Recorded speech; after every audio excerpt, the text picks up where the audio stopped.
more. I'll give you a bonus here. This is the one thing every beginner photographer can do to improve their photography. The one thing.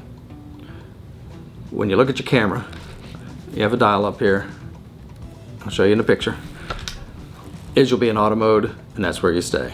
If you bought an expensive camera, $400, $500 or more, you're typically going to have a decent camera with a dial, whether it's Canon, Sony, Olympus, Nikon. You are going to have a camera that can do more than just point and shoot. If you just point and shoot, that's the one mistake a beginning photographer can do.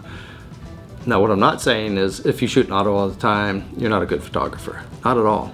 I know people that use their phones for photography, and they pretty much point and shoot, and they get awesome photos. Nothing wrong with that. That's what you want to do, that's great.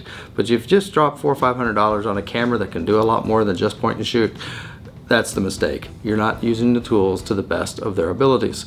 So we're going to get you moving. There's a dial on here I'm going to show you. There are 8 settings. I'm only going to cover 2 of them. One of them is automatic. That's green. That's when you get your camera out of the bag, out of the box. You just got it. It'll be an automatic. That's the best place to start. My videos, I have told you many times, when you get done taking pictures and I've had you try something different, I had you try aperture priority, I had you try manual focus, I had you try something, put it back in automatic. You're just learning. You want to be able to pick up your camera and have it ready to shoot as soon as you pick it up, not have some obscure setting. So the second setting that you might want to be familiar with is auto without a flash. You've been in a museum or someplace and they say no flash photography. So that's what that setting is used for. That's probably about the extent that I would use. There's a couple of others on there, probably one more. Let's go one more. I'll give you a bonus here. This is probably the best one and the easiest one to understand. That's the running person. You'll look at your dial, there is a running icon. Check that out. That is going to use the exposure triangle to its benefit to try to freeze action. So it's going to have an emphasis on shutter speed to get a faster shutter speed to freeze the runner. Think of someone playing soccer, your grandchild, your daughter, your son, your friend, someone's playing soccer, football, baseball, basketball, whatever.